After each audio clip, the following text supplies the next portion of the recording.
Civil asset forfeiture is one of the greatest threats to the property rights of the American population. According to the Bureau of Justice Statistics, or BJS, between the years of 1989 and 2010, it was estimated that $12.6 billion was seized from the American population. Taking the property of innocent individuals is just plain wrong.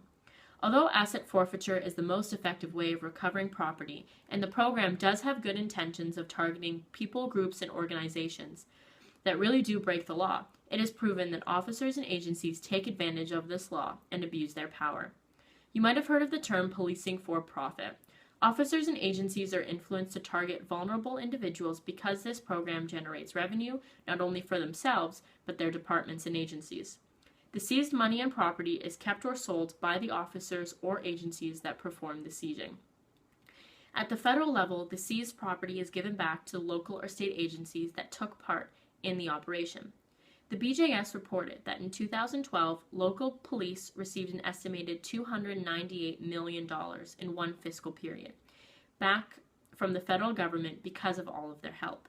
The public need to become more aware of this issue, as many don't even know that it's happening right under their noses. As we all know, the problem of civil asset forfeiture is only growing, but people are slowly beginning to notice and take action. In recent news, the Civil Asset Forfeiture Reform Act of 2010 came into law to build on the previous Reform Act of 2000. The 2014 Act seeks to strengthen personal property rights under the Fifth Amendment and ensure due processes of law by reforming civil asset forfeiture laws.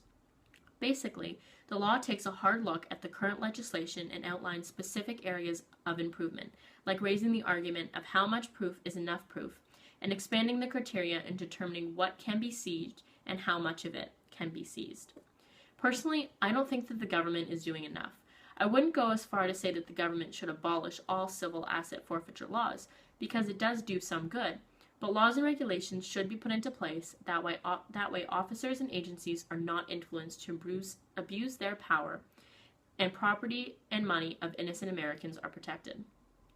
The U.S. government, at the very least, should end the incentive for direct profit. The revenue that civil asset forfeiture creates should be put toward a better cause, not in the pockets of officers and agencies. A federal fund should be created where all the forfeited money and property is readily available to the government and its people, and this money can be put towards real issues that the country faces, like reforming the education system. A higher standard of proof should also be required in asset forfeiture cases, like there is in criminal forfeiture cases. Before seizing takes place, the agency needs to prove beyond a reasonable doubt that that person, group, or organization did in fact break the law, or use their so-called property to felicitate or assist in a crime, or that their property is indeed a proceed, profit, or result of a crime. The individual should be given a criminal conviction before any property is seized.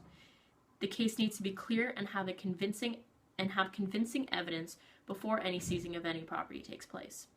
Another aspect that definitely needs reform is the burden of proof. I think that taking someone's property and keeping it even though they have not been convicted or charged with a crime is absolutely ridiculous.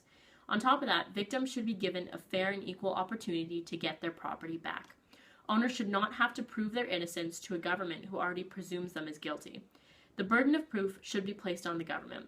Like I previously mentioned, there should be enough proof and legitimate proof before the seizing of property of money takes place. Because of the harsh legislation and the lack of legal representation, many don't even choose to fight because there's a little to slim chance of winning. Even if you want to take your case to court, it takes months or years to get a date, and people end up giving up because proving their innocence is too hard, it costs too much money that they don't have, and it takes way too long. Finally, the last aspect of civil asset forfeiture that needs to be reformed is equitable sharing.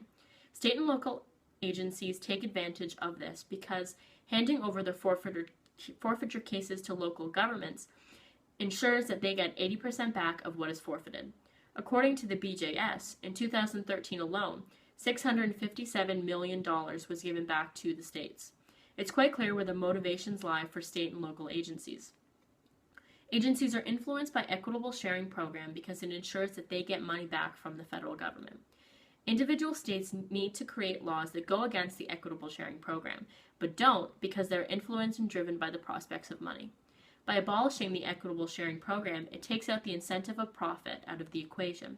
If the states still want 80% of what is forfeited, it should go into a special account, like I mentioned before, where the money is going towards something useful to reform much needed aspects in that particular state. In conclusion, much more work needs to be done in order to ensure the property of innocent civilians will be safe. Civil asset forfeiture does have some benefit, but definitely has a lot more disadvantages to it. The reforms that I previously mentioned are much needed, as this law is taking advantage of vulnerable and innocent people.